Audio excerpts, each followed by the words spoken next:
우리가 하나님께서 그 5가지 화에 대한 화에 있을진저 5가지 화에 대한 말씀들을 쭉 함께 나누었습니다. 사실 그 하나님은 악인을 멸망시키는 데 목적이 있는 것이 아니라 어찌 보면은 하나님이 누구신가를 보여주는 거예요. 악인의 심판이 봐라, 악인이 저렇게 심판을 받지 않느냐, 거기에 멈춘 것이 아니라 그 악인을 심판하신 하나님이 누구인가를 지금 하박국서에서 말씀하고 계시거든요. 그런 중요한 화 있을진저 말씀하시고 나서 우리가 이 그 하나님의 나레이션이 펼쳐집니다. 마치 영화나 연극에서 나레이션을 통해서 무엇인가를 부각시키는 것처럼 이런 일들이 등장하고 있는 것을 보게 되어지거든요. 자, 그러면 바로 우리가 본문에서 그 사실들을 발견해야 돼요. 그냥 단순히 가나안 사람들이 혹은 이스라엘 안에 있었던 완악한다고 하나님을 대적한 자들이 심판을 받고 하나님의 징계 속에서 화가 임하더라. 저들을 봐라. 악인들은 저렇게 심판받지 않느냐. 조심해라. 이런 측면이 아니라 이 사건을 통해서 무엇인가 하나님이 지금 또 다른 중요한 말씀을 하고 계시는 거예요. 우리는 제가 새벽 시간에도 말씀을 드렸습니다만 우리가 한 날을 시작할 때 단순히 나를 생명을 연장시켜 주셨구나. 우리는 그렇게 단순히 생명을 연장시켜 주신 것은 머물러 보는 것이 아니라 그 하루를 통해서 하나님이 예수 그리스도께서 내 생명 속에서 어떤 일을 이루시고 그 하나님이 어떤 일을 행하여 가시는가를 기대하는, 그분을 바라보는, 하루 속에 그분이 누구인가를 만나는 것이 그리스도인 신자들이 세상 사람들과 다시 바라보는 일이거든요. 어떤 면에서 보면 지금 그 화에 대해서도 동일하게 그렇게 하나님 찾아오셔서 우리에게 말씀을 하고 계십니다. 자, 그럼 이 하나님의 나라이신 우리가 어디서 발견할 수 있는가 하는 부분인데요. 우리가 이 5개의 화에 대한 말씀을 쭉 들었습니다. 하지만 우리가 앞에서 잠깐 계속해서 제가 말씀해 봤던 대로 5개 화는 그냥 제시되지 않고요. 매 문단마다 끝에 하나님의 나레이션이 달려 있어요. 그러니까 최소 하나님의 이 내레이션을 우리가 들어야 돼요. 이 5개의 화가 앞에 셋과 뒤에 2개에 대한 둘로 이렇게 나눌 수 있다고, 앞에 셋하고 뒤에 둘로 나눌 수 있다고 여러분이 말씀을 드렸는데요. 이렇게 나누어진 이유가 무엇이냐면 하나님께서는 그 앞에 세 화를 화에 있을진저 이렇게 말씀하시고 난 후에 한 번에 나레이션을 넣으셨어요.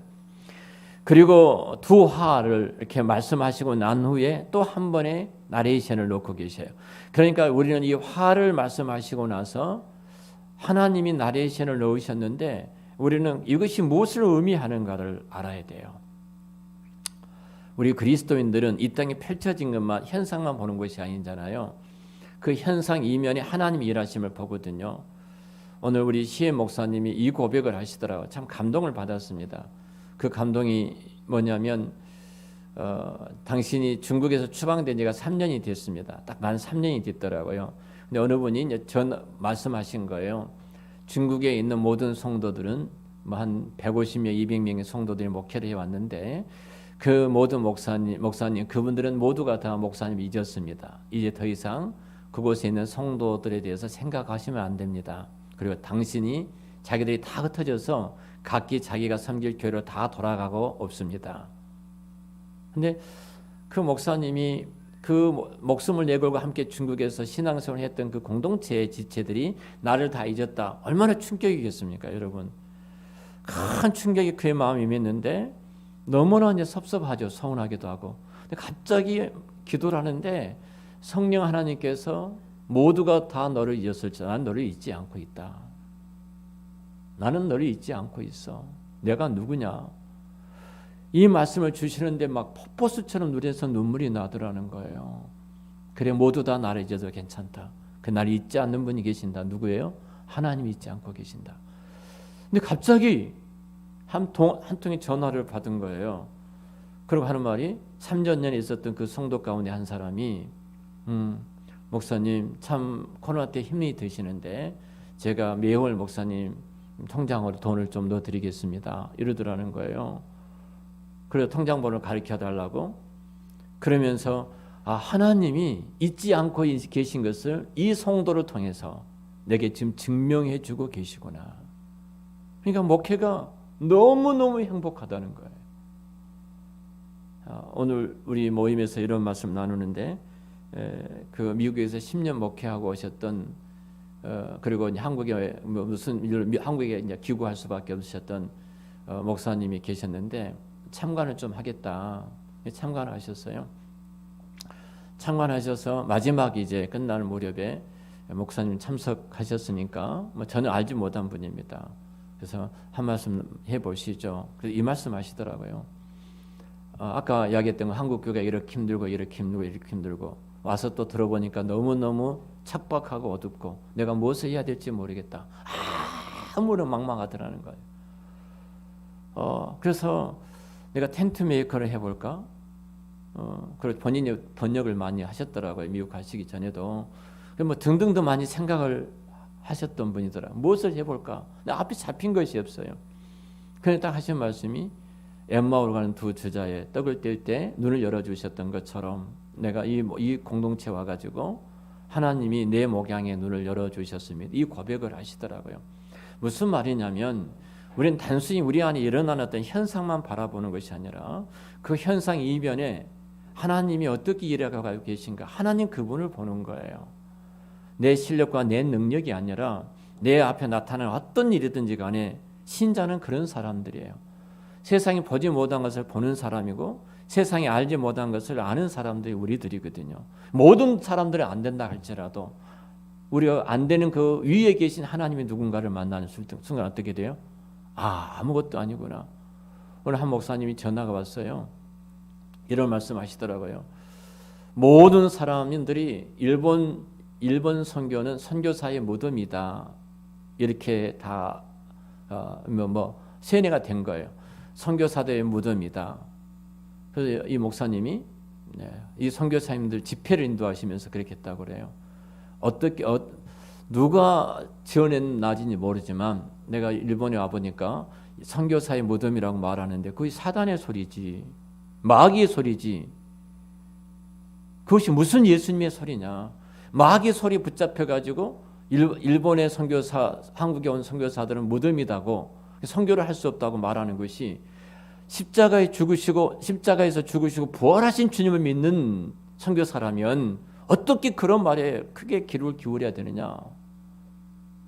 전도는 하는 것이 아니라 그러면서 전도는 선교를 하는 것이 아니라 선교는 되어지는 것이다. 누구 때문에? 내가 하나님 앞에 드려지면.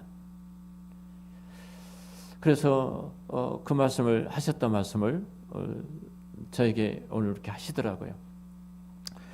우리는 이것만 현상만 보면은 아무것도 할 수가 없습니다. 하나님이 이 화를 말씀하신 다음에 그리고 해설을 하셔요. 자, 이 화의 의미가 무엇인지 해설을 하시는데 하나님의 이 해설이 하나님의 심판의 의미가 되어지는 것입니다. 자, 먼저 하나님이 말씀하신 내용을 볼 때 우리가 악인들을 하나님께서 심판하신 걸 통해서 자, 묻고 있는 하박국이죠. 하박국이 하나님 앞에 묻고 있죠. 묻고 있는 하박국, 그리고 묻고 있는 이스라엘, 묻고 있는 우리 한사람 교회 성도들에게 뭔가 지금 나라의 신을 통해서 말씀하셔요. 그것이 뭐냐면 여호와를 인정하라입니다. 여호와를 인정하라. 자, 13절과 14절입니다. 13절과 14절을 볼까요? 우리 같이 읽겠습니다. 민족들이 불탈 것으로 수고하는 것과 나라들이 헛된 일로 피곤하게 되는 것이 만군의 여호와로 말미암음이 아니냐. 이는 물이 바다를 덮음같이 여호와의 영광을 인정하는 것이 세상에 가득함이니라. 자, 세 가지 화를 쭉 화있을진저 말씀하신 이후에 첫 번째 해설이 바로 13절과 14절이에요. 자, 피로 피로 성읍을 건설했죠. 갈대아인들이 얼마나 많은 피를 흘렸습니까? 그리고 불로 성을 건축했습니다. 불을 수없이 많이 태워놓고 바로 자기 성을 건축했죠. 다 죽이고 멸절하고 그러지 않았습니까? 자, 이렇게 쭉 그 민족들이 불탈 것이고 수고하는 것과 열국이 헛된 일이 권비하게 된다. 이것이 여호와의 뜻이다. 이렇게 말씀해 놓고 중요한 말씀을 하십니다. 바로 그 말씀이 바로 오늘 여호와를 인정하는 것, 이 이야기를 합니다. 자, 첫 번째, 두 번째, 세 번째를 통해서 우리가 볼 수 있었던 악인의 모습을 보지요.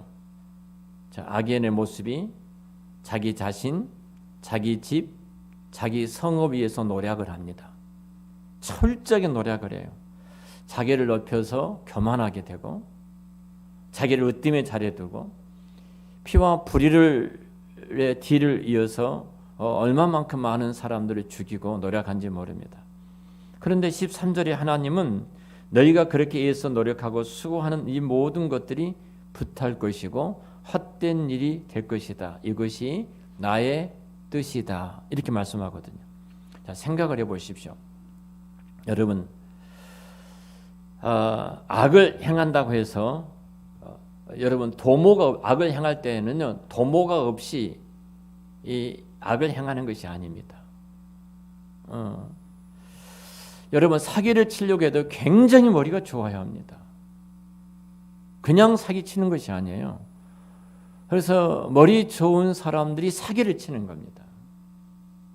그냥 치는 거 아니에요. 철저하게 계획을 세운 거예요. 한때 송파 경찰서에 그 과장님이 그러더라고요. 형사과 중에 뭐라고 말하냐면 사기꾼이 자기한테 사기 치려고 달려들면 자기도 당한다는 거예요. 사기꾼은 잡는 자기도 당한다는 거예요. 그 정도 머리가 좋은 것입니다. 그 정도 좋은 거예요.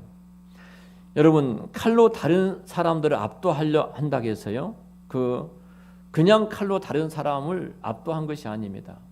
뼈를 깎아내는 수련이 있어야만이 그 칼로 다른 사람을 압도할 수 있는 거예요. 그냥 되어진 것이 아니에요. 악인이 의인들을 술탈하고 죽이고 압제한다고 해서 그들이 아무것도 하지 않고 있다가 갑자기 툭 튀어나와서 그렇게 할 수 있는 것이 결코 아니라는 것입니다. 죽이는 기술이 필요한 거예요. 사람을 노력하는 데도요, 노력이 필요한 겁니다. 그냥 되어진 것이 결코 아니에요. 악인들이 이것을 위해서 얼마나 많이 애를 썼느냐는 거예요. 피곤할 정도로 애를 쓴 거예요. 이 일을 위해서 얼마나 많은 땀을 흘리고 얼마나 많은 수고를 하고 애를 쓰고 머리를 다 짜내서 했는지 모릅니다. 피로 읍을 건설하고 불의로 성을 건축하기 위해서 얼마나 많은 희생과 많은 노력이 들어가 그냥 되어진 것이 아닙니다. 그런데 바로 이것에 대해서 하나님의 말씀하신 게 뭐냐면, 내가 그렇게 노력해서 너가 그렇게 의인들을 다 수탈하고 빼앗고 그랬는데 그 모든 것들이 한순간에 불타 버릴 것이다. 세상이 그러지 않습니까? 여기 그리스도 밖에 있는 사람들이 수단과 방법을 다 해서 쌓아놔 봐요. 한순간에 아무것도 아니에요. 어느 날 내가 갑자기 어떤 질병이 찾아왔을 때, 불치병이 찾아왔을 때 내가 왜 이렇게 헛되게 인생을 살아왔던가. 첫 번째, 여러분, 헛되게 인생을 살아왔다는 그 고백이 어딘지 아십니까? 전도서 1장 2절이에요. 헛되며 헛되고 헛되며 헛되며 모든 것이 헛되도다. 헤멜이라는 단어인데요, 이것은 비었다, 공간입니다. 숨, 아무것도 없는 공간. 비었고 비었더라. 얼마만큼 애를 쓰고 얼마만큼 노력했는데, 솔로몬이 보십시오. 솔로몬이 그 창고를 쌓기 위해서 얼마만큼 많은 노력을 했습니까? 그 국가를 지키기 위해서 얼마나 많은 말들을 사과지오고 당신의 나라를 안정하기 위해서 자기의 왕비와 궁녀들을 1000명을 부인들을 거느리고 있어서 정략적인 결혼을 했거든요. 이러면 우리나라가 안전하리라, 이스라엘이. 자, 이랬어요. 그냥 딱 돌아보고 뭔 말이에요? 다 텅 비었더라. 공짜에 공짜. 텅 비었더라. 전도서 1장 2절이에요. 솔로몬의 고백이에요. 여기 인생사입니다. 우리가 살아가는 인생을 이렇게 정확하게 알지 못하면요, 우리는 이 헛된 것 붙잡아서 그 영원한 것처럼 착각에 빠지다가 한순간에 불타버린 것을 볼 때 인간이 무너지는 그 처참한 아픈 모습을 보게 되어지거든요. 여러분 보십시오. 내가 불타서 없어질 것들을 위해서 그렇게 애쓰고 노력하고 수고했습니다. 그런데 그렇게 수고하고 애쓰도록 만드신 분이 누구라는 거예요? 나 만군의 여호와라는 거예요. 여호와다. 너희들 그런 줄 알아라. 그리고 14절이 말씀하죠. 14절 너무나 우리가 복음성가도 나온 찬양도 나온 내용 아닙니까? 같이 한번 읽을까요? 이는 물이 바다를 덮은 같이 여호와의 영광을 인정하는 것이 세상에 가득하리라. 아멘. 하나님은 악을 향하고 있는 자에게 그것이 결국 모두 숲으로 돌아가게 하심으로써 그들이 여호와를 알게 하실 것이다. 이 말입니다. 전 코로나로 전 세계가 뒤덮었을 때 성령의 사람 깨어있는 사람은 인간이 얼마나 허무한가. 인간이 쌓아놨던 바벨탑이 얼마나 한순간에 무너져 보면서 하나님의 긍휼과 자비가 없으면 우리는 한순간도 살아갈 수 없는 자들이다 하고 고백할 수밖에 없게 만드셨거든요. 악인들이 악을 행하기 위해서 정말로 열심히 수고하고 노력을 합니다. 결국에는 집도 세우고 성도 쌓았습니다.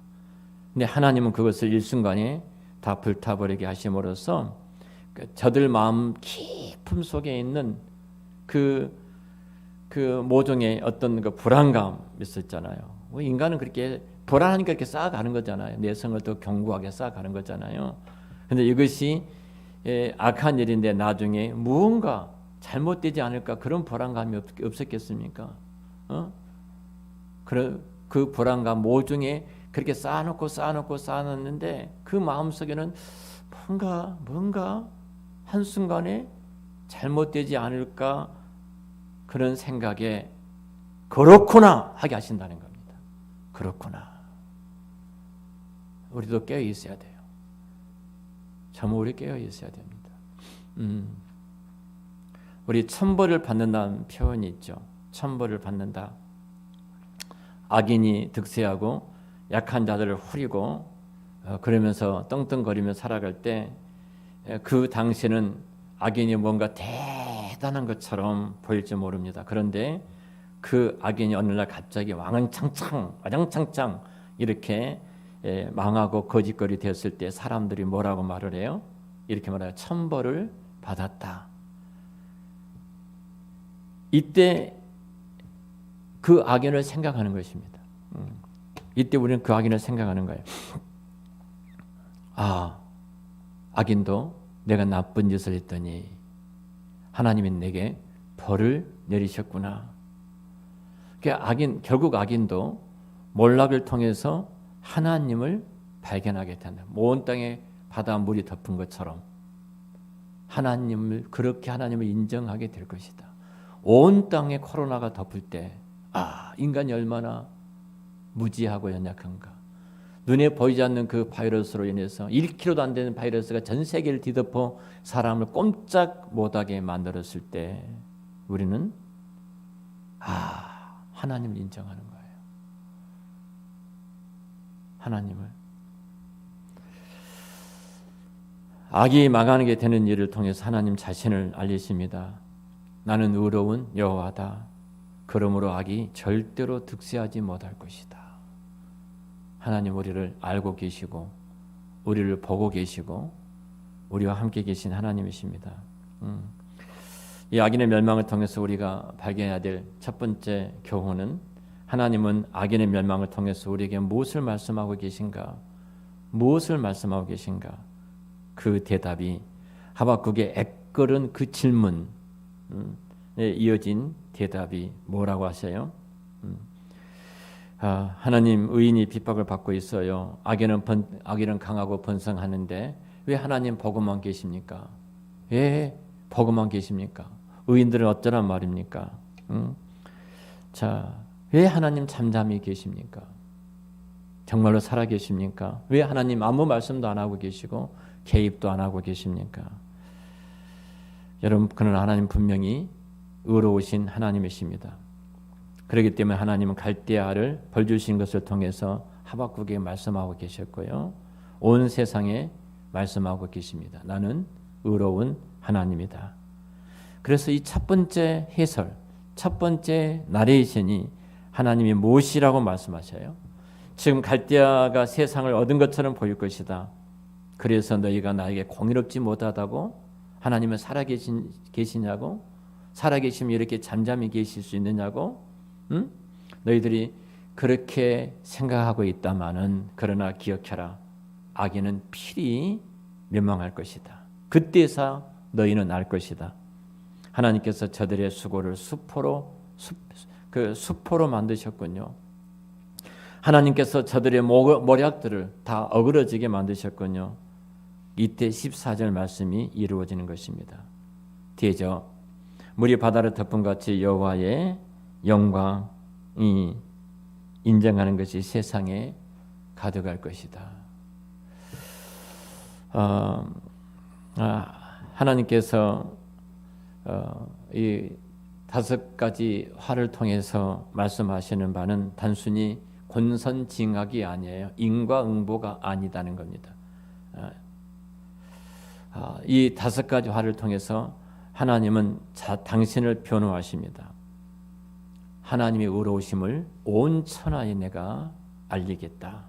그 하나님의 외침을 우리는 들어야 합니다. 하박국에게 하나님은 너가 나를 추궁하고 있구나. 너가 나에게 따지고 있구나. 너가 나를 마치 불의한 자로, 불의한 신으로 나를 몰고 있구나. 그러나 내가 너에게 대답하겠다. 나는 의롭다. 그리고 이제 곧 세상이 나를 알고 물이 바다를 덮은 같이 내 공의를 온 세상이 인정하게 될 것이다. 악인의 화는 세상의 어떤 이치를 보여주는 것이 아닙니다. 악인의 화는 하나님이 자기 백성 이 하박국에게 그리고 고통당하는 의인들에게 말씀하신 하나님의 음성이에요. 자, 추궁받지 않으실 하나님께서 말씀하시는 당신의 변증입니다. 이것이 14절에 너무나 잘 나타나 있습니다. 오늘 이 14절 말씀 이 한벌 하나님 여호와를 인정하는 것, 여러분 삶을 한번 돌아보십시오. 하나님을 여러분들은 어느 자리까지 인정하십니까? 어느 것까지 하나님을 인정하시면서 살아가고 계십니까? 우리의 삶 전 영역에 지금 제가 그 네팔 신학생들 졸업생들한테 그 말을 했습니다. 여러분들이 이제 목회 현장으로 나갈 것입니다. 전도사를 가든 또 일단 목사 안수를 받든 그러실 겁니다. 그런데 하나님이 여러분 끝까지 여러분 편에서 여러분과 함께 하시는 방법이 딱 하나 있습니다. 그것은 다른 사람들이 가지 않는 그 길을 가십시오. 가장 큰 것은 큰 성 바벨론이 요한계시록에 등장하는데 큰 성 바벨론은 음녀라고 말을 하는데 그 음녀가 무엇인 줄 아느냐 그랬어요. 그 음녀는 전 세계 70억을 붙잡고 있다. 그 음녀는 교회 안에도 가득 차 있고 우리 안에도 있다. 그 음녀는 뭐냐? 바로 만몬이즘 돈신이다. 돈 쫓아가지 말아라. 하나님 말씀 붙잡아라. 여호와를 붙들어라. 그때 여러분 생애 속에 찾아오셔서 함께 하신 주님을 가장 풍성하게 누리고 여러분의 목회가 가장 행복한 목회가 될 것이다. 이 말씀을 드렸어요. 결국은 온 세상이 경제였습니다. 돈이었습니다. 근데 하나님께서 한번 코로나로 흔들어 버리니까 결국 한순간에 부자가 가난한 자가 되어지고 아무것도 아닌 쓸모없는 것처럼 되어버리지 않았습니까? 갖고 있어도 누리지 못한 우리는 그 시기가 아니었습니까? 그렇다면은 우리는 최소한도 교회와 성도들은 깨달아야죠. 내가 사는 것은 하나님의 말씀이다. 나를 낮추신 것은 나를 낮추신 것은 사람이 떡으로만 사는 것이 아니라 하나님의 말씀으로 말미암아 살게 하려 합니다. 이걸 붙들고 걸어가는 것이 이 시대에 깨어있는 성도요 교회일 것입니다. 이 친구들한테 그렇게 말하면서 절대 이익을 쫓아가지 말고 절대 돈 따라가지 말아라. 절대 큰 교회 쫓아가지 말아라. 한 영혼 당신이 필요한 곳에 주님 바라보고 달려가라. 아무도 가지 않는 그곳에 가라. 희생하고 손해보는 자리에 가라. 그때 하나님이 여러분 곁에서 여러분을 통해서 놀랍게 일하는 기적을 보게 될 것이다. 그 말씀을 드렸는데요. 이 시대에 우리 교회가 세야 될 그 자리가 아닌가 생각이 되어집니다. 기도하겠습니다.